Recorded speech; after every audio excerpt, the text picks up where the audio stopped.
우리 복음 기초 두 번째 과할 차례입니다. 지난 시간은 하나님이 누구신지에 대해서 공부했는데요. 이번에는 죄가 무엇인지에 대해서 공부하겠습니다.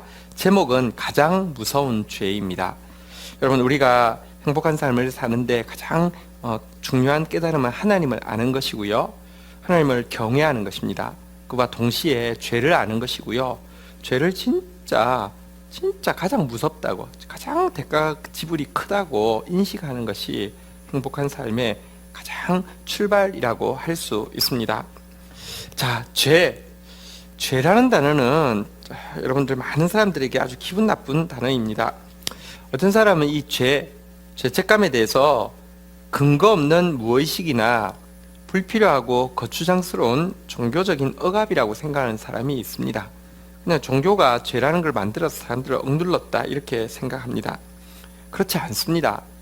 죄야말로 왜 모든 인간의 삶이 이렇게 고통스러운지, 왜 모든 사람이 죽기를 원치 않지만 죽는지, 그리고 왜 모든 사람들이 죽음에도 불구하고 사람들은 전부 다 죽음 앞에서 두려워하는지에 대해서 가장 근거 있고 가장 이유 있는 해답이라고 할 수 있습니다. 한편 사람들은요, 이 죄 자신에 대해서 죄인이라는 단어를 쓰는 것에 대해서 그렇게 주저하지는 않습니다. 비교적 당신 죄인입니까? 물으면 예, 난 죄인입니다. 이 정도는 다 인정하는 편입니다. 그런데요, 대부분의 사람들은 자신에 대해서 죄인이라고 인정하지만 여러분, 자신은 꽤 괜찮은 죄인이어서 큰 문제 없다고 생각을 하고 있습니다. 근데 성경에서 이야기하는 우리는요, 죄인인데 전적으로 타락한 죄인, 다시 말하면 구원의 가능성이 전혀 없는 죄인이라고 이야기하고 있습니다. 왜 이렇게 죄에 대해서 인간이 그냥 보편적으로 생각하는 것과 성경이 가르치는 것이 다르냐고 하면요, 성경에서 이야기하고 있는 죄가 인간이 생각하는 죄와 다르기 때문에 그렇습니다. 성경이 말씀하고 있는 죄의 본질이 무엇이고 죄의 결과가 무엇인지 공부할 겁니다. 그러고 나면 이 죄의 본질을 알고 죄의 결과를 알면 우리는 정말로 죄가 가장 무섭구나 이 사실을 깨닫게 될 것입니다. 자, 1번 성경이 말하는 죄 19페이지에 있는 내용 보도록 하겠습니다. 세상 사람들은 보통 죄라고 하면 범죄 행위를 이야기합니다. 살인을 했다거나, 성추행을 했다거나, 무슨 사기를 쳤다거나, 겉으로 드러나는 범죄 행위만을 죄라고 보편적으로 이야기하는데요. 성경은 이것만 죄라고 하지 않습니다. 여기에 더하여서 3가지 정도가 더 성경은 죄라고 이야기하고 있습니다. 첫 번째는요, 마음과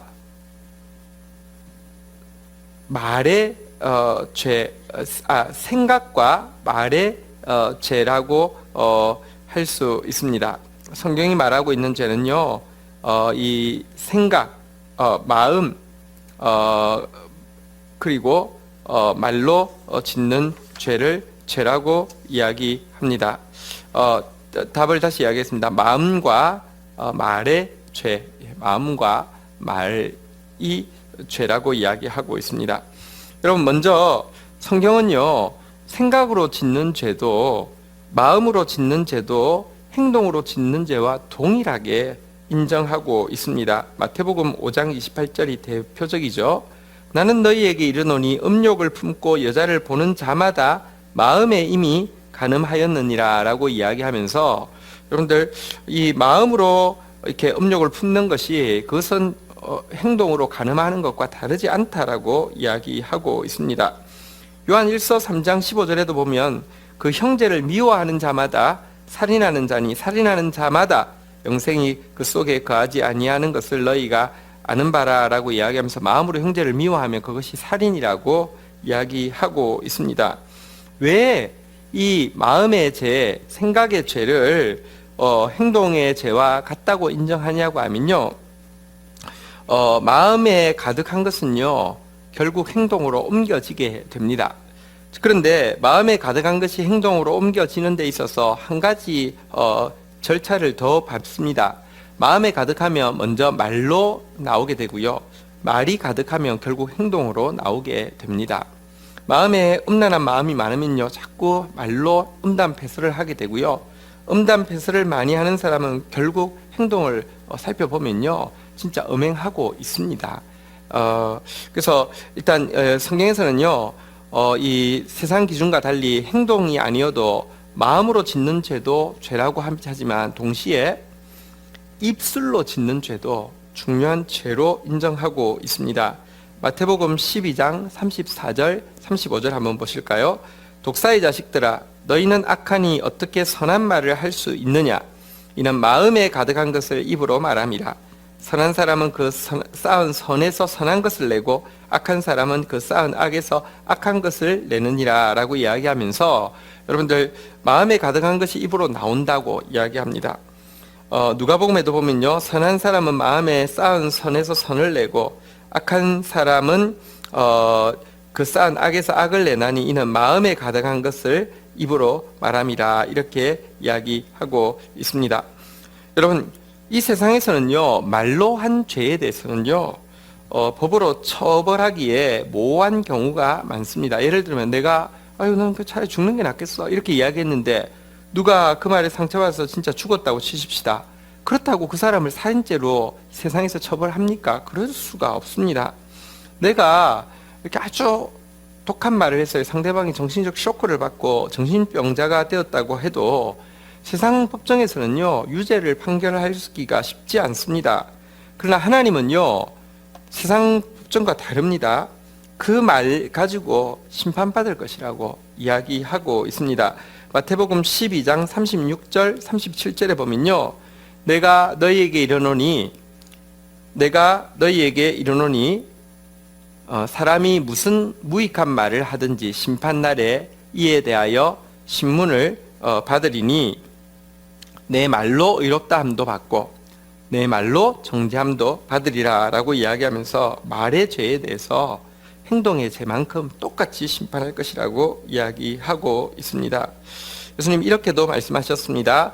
마태복음 5장 22절에 보면요, 나는 너희에게 이르노니 형제에게 노하는 자마다 심판을 받게 되고 형제를 대하여 나가라 하는 자는 공회에 잡히게 되고 미련한 놈이라고 하는 자는 지옥불에 들어가게 되리라, 이렇게 이야기했는데요. 말로 짓는 죄죠. 나가란 인간 쓰레기다 이런 뜻인데요, 인격을 모독하는 말이죠. 여기 미련한 놈이란 지옥에 떨어질 자라는 뜻인데요, 이것은 영혼을 저주하는 말이죠. 근데 우리가 인격을 모독하고 영혼을 저주하는 말을 얼마나 많이 합니까? 주님께서는요, 이것에 대해서 반드시 심판하실 것이다, 이렇게 이야기하고 있습니다. 이것이 세상과는 다른 이 기준입니다. 이렇게 볼 때 우리는 마음으로 얼마나 많은 범죄를 하고 있었습니까? 우리는 또 말로 얼마나 많은 범죄를 하고 있었습니까? 자, 두 번째, 성경에서 이야기하고 있는 세상 기준과 다른 죄는 무엇이냐고 하면 관역에서 벗어난 삶입니다. 자, 성경에서 말하고 있는 또 한 가지 죄의 정의는 하나님께서 우리를 지으실 때 원래 가지고 있었던 창조 목적에서 벗어난 삶의 모습을 이 죄라고 이야기합니다. 죄라는 단어 자체가 원어는 관역에서 벗어났다, 이런 의미를 가지고 있는데요. 자, 하나님께서 우리를 지으신 이유가 하나님의 영광을 위해서 지으셨다고 했죠. 또 하나님께 영광 돌리는 방법은 서로 사랑하고 하나님 사랑하는 것이라고 했죠. 그런데 보십시오, 우리 사람이 예를 들어 사람을 사랑하지 않습니다. 하나님을 사랑하지 않습니다. 철저히 자기 중심입니다. 그러면서 성실하게 삽니다. 착하게 삽니다. 문제없이 삽니다. 세상에서는 이런 삶을 죄인이라고 할 수 없습니다. 그러나 하나님은요, 그가 워낙에 창조 목적에서 빗나갔기 때문에 이것을 죄라고 이야기하는 것입니다. 이사야서 53장 6절 한번 볼까요? 우리는 다 양 같아서 그릇 행하여 각기 제 길로 갔거늘 여호와께서는 우리 모두의 죄악을 그에게 담당시키셨도다, 이렇게 이야기하고 있습니다. 우리는 다 그릇 행하여서 각기 제 길로 갔다고 이야기합니다. 여러분, 아무리 성실하게 살아도, 사회적으로 또 선행을 한다 할지라도 근본적으로 창조 목적인 하나님께 영광 돌리지 않고 자기 영광을 위해서 살고요, 하나님을 사랑하지도 않고 이웃을 사랑하지도 않고 산다고 하면 그것은 성경에서는 죄라고 이야기하는 것입니다. 방향이 다르기 때문입니다. 관역에서 빗나갔기 때문입니다. 예를 들어 화살을 쏘았는데요, 관역이 있습니다. 아주 딱 똑바르게 일자로 딱 가면은 화살이 10점에 딱 꽂히면 됩니다. 그런데 만약에 화살을 쏘는 사람이요, 일자로 활을 정확하게 쏘는데 관역지가 이쪽에 있는데 정반대 360도 반대를 향해서 정확한 자세로 정확한 힘을 쏘아서 쏘았다고 치십시다. 그럼 그 사람 10점 주어야 합니까? 아니잖아요. 그 빵점이잖아요. 마찬가지입니다. 우리가 아무리 성실하게 살았다 하더라도 하나님께서 의도하시는 방향과 반대로 간다고 하면 그것은 죄라는 것입니다. 전적 타락에 대해서 좀 말씀드리겠습니다. 전적 타락이란 절대적 타락과는 조금 다른 개념입니다. 절대적 타락이란 우리는 완전히 죄악투성이어서 하나도 쓸 게 없다는 것이 절대적 타락이죠. 전적 타락이란, 인간이 전적 타락을 했다고 했을 때 착한 사람이 하나도 없다, 양심적인 사람이 하나도 없다, 혹은 하나님을 믿지 않는 사람에게서는 배울 것이 하나도 없다, 이런 뜻이 아닙니다. 양심적인 사람이 있습니다. 착한 사람이 있습니다. 진짜 우리가 본을 삼을 만큼 훌륭한 사람들이 있습니다. 그런데 전적인 타락이란 무엇이냐고 하면요, 먼저 그의 착함이 있지만 그의 착함이 그의 전체를 놓고 볼 때에 그를 구원하기에 전혀 충분하지 않고 그를 심판하기에 조금 더 부족하지 않은 상태를 전적 타락이라고 합니다. 예를 들어 한번 보십시오. 새 옷을 샀습니다. 아주 정말 재질도 좋고 너무 깨끗한 옷입니다. 그런데 걷고 있는데요, 유조차가 팍 넘어지면서 기름 푹 튀어가지고요, 새 옷에 막 기름방울이 팍 튀었는데 몇 방울이나 튀었는지 세다가 뭐 300개, 뭐 500개, 700개, 1400개, 2000개, 아유 작은 기름방울들이 한 2000개 이상 튀우면요, 아무리 새 옷이라도 그거 세다가 그냥 버립니다. 그렇지 않겠습니까? 지워지지 않는 얼룩이 그렇게 많으면 버리겠죠. 여전히 그 새 옷에는 깨끗한 부분들이 있지만 그렇다고 해서 그것을 입고 다닐 수가 없는 것이지 않습니까? 그것을 전적 타락이라고 합니다. 우리에게 선함이 있지만 구원하기에 합당치 않다. 구원하기에 이렇게 새 옷처럼 입고 다니기에 적합하지 않다. 이것을 이렇게 전적 타락이라고 합니다. 또 한 가지 전적 타락의 중요한 개념은요, 주인이 심부름을 시켰는데 종이 그 심부름 시킨 일에 대해서요, 게으름 피우지 않고 열심히 달려가고요, 또 돈을 이렇게 누구 갖다 주라고 했는데 중간에 하나도 횡령하지 않고 정직하게 갔다 왔다고 치십시오. 훌륭한 종이죠. 그런데 주인이 A라는 사람에게 갖다 주라고 했는데 B에게 갖다 주고 왔다고 하면 그 종은 훌륭한 사람입니까? 그 종은 잘못한 것이 없습니까? 아니요. 크게 책망받겠죠. 주인에게 항변합니다. 주인님, 저는 성실하게 갔다 왔습니다. 땀을 흘리면서 갔다 왔습니다. 왜 이럽니까 저한테?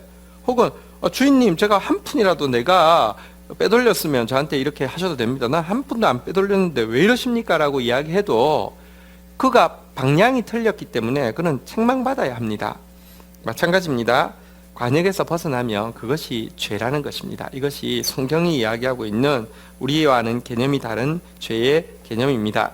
세 번째는요, 자기 중심의 죄입니다. 성경이 말하는 가장 근본적이고 가장 무서운 죄는 하나님을 워낙 우리의 자기 중심에 모시고 살아야 하는데 하나님을 주인으로 모시기를 싫어하고 하나님 대신에 자기를 중심에 모시고 사는 삶, 그것을 교만이라고 이야기하는데요, 그것이 바로 죄의 출발이고 죄의 모두라고 이야기하고 있습니다. 로마서 1장 28절 보십시오. 또한 그들이 마음에 하나님 두기를 싫어하며 하나님께서 그들을 그 상실한 마음대로 내버려 두사 합당하지 못한 일을 하게 하셨으니, 죄의 출발은 하나님을 중심에 두기 싫어하고요, 하나님의 마음에 두기 싫어하고요, 그리고 자기 마음대로 사는 것, 자기 중심으로 사는 것, 이것이 죄의 출발이라고 이야기합니다. 이것이 바로 원죄입니다. 사단의 출발점이 바로 이처럼 자기가 하나님의 자리를 대체하려고 하는 것이었죠. 이사야서에 보면요, 내가 내 마음에 이르기를 내가 하늘에 올라 하나님의 무별 위에 내 자리를 높이리라. 내가 북극 지폐의 산 위에 앉으리라. 가장 높은 구름에 올라가 지극히 높은 이와 같아지리라 하는도라 라고 이야기하면서 사단이요, 자기를 높이려고 했던 장면이 나옵니다. 이 교만이 바로 사단되게 한 것인데요, 자기 중심적인 사람은 전부 교만합니다. 자기 중심으로 바뀌어진 마음 상태를 원죄라고 합니다. 그리고 이렇게 우리가요, 하나님 중심이 아니라 자기 중심이 되어지면요, 적극적으로 죄를 짓든지 혹은 소극적으로 죄를 짓든지 반드시 죄를 짓게 되어 있습니다. 자, 우리가 로마서 1장 28절을 보았는데요, 이어지는 29절부터 보면요, 마치 지옥의 뚜껑을 열어놓은 것 같은 죄의 목록들이 다 나옵니다. 자, 한번 볼까요? 29절부터 보면요, 모든 불의, 추악, 탐욕, 악의가 가득한 자요, 시기, 살인, 분쟁, 사기, 악독이 가득한 자요, 수근수근하는 자요, 비방하는 자요, 하나님께서 미워하시는 자요, 능욕하는 자요, 교만한 자요, 자랑하는 자요, 악을 도모하는 자요, 부모를 거역하는 자요, 우매한 자요, 배약하는 자요, 무정한 자요, 무자비한 자라. 이렇게 죄악의 리스트가 쭉 나오는데요, 이런 죄를 개인적으로 지을 뿐만 아니라 더 나아가서 적극적으로요, 그들은 이 같은 일을 행하는 자는 사형에 해당한다는 하나님께서 정하심을 알고도 자기들만 행할 뿐 아니라 또한 그러한 일을 행하는 자들을 옳다 하느니라 라고 이야기하면서 적극적으로 죄를 두둔하고 죄를 미화시키고 죄를 이렇게 합당하다고 주장하는 일까지 한다라고 이야기하고 있습니다. 이것이 바로 성경이 이야기하고 있는 죄의 가장 핵심적인 모습입니다. 자, 이상에서 우리는 성경에서 이야기하는 죄가 세상에서 이야기하는 죄와 많이 다르다는 것을 보았습니다. 겉으로 드러나는 범죄 행위도 죄지만 마음으로 말로 짓는 것이 죄고요, 겉으로 성식을 하게 산다 할지라도 내가 하나님을 위해서, 이웃을 위해서, 하나님의 영광을 위해서가 아니면 관역에서 빗나가 있으면 그것이 바로 죄고요, 특별히 우리의 중심이 교만하고 자기 중심적일 때는요, 거기서 나오는 모든 행동이 정도의 차이는 있지만 소극적이든 적극적이든 그것이 다 죄라고 이야기한다는 것이 성경의 가르침입니다. 이와 같은 죄의 정의를 생각할 때 우리는요, 진짜 죄인이라는 것을 인정할 수밖에 없는데 전적으로 타락한 죄인이라는 것을 인정할 수밖에 없고요, 내 안에 있는 선행이 나를 구원하기에 조금도 합당하지 않다는 것을 이렇게 인정할 수밖에 없습니다. 또한 모든 인간이 그와 같음을 알 수 있습니다. 한번 보십시오. 내가 하루에 딱 한 번 음란한 생각을 하고요, 딱 한 번 거짓말하고요, 딱 한 번 남을 미워했다고 치십시다. 하루에 이거 3번만 하고 나머지는 진짜 천사같이 살았다고, 그런 사람 없겠지만은 그렇다고 쳐도요, 하루에 3번이면 한 달에 90번이겠죠. 1년을요 300일이라고 그냥 계산한다고 하면 90 곱하기 300은 어떻게 됩니까? 3, 9, 27 27 3, 9, 27 27,000번인가요? 잘 모르겠습니다. 90 곱하기 300은요 2,700번인가요? 자, 네. 그런데요, 이것이 내 평생을요, 만약에 그냥 이제 아까 우리가 365일을 300일로 줄였으니까 만약 100년을 산다고 치면요, 2,700번이라고 하면 27,000번, 27만 번. 여러분, 사실 우리 죄의 얼룩이 기름때가 27만 번 정도 있는 옷이면 걸레 삶지 불태워 버리지 그거 어떻게 재활용해서 쓰겠습니까? 전적으로 타락한 죄인입니다. 시편 14편 2절 3절 한번 보도록 하겠습니다.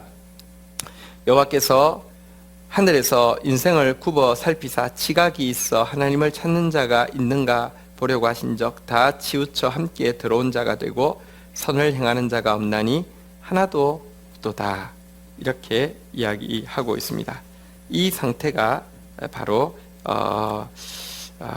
전적으로 타락한 상태라고 이야기하는 것입니다.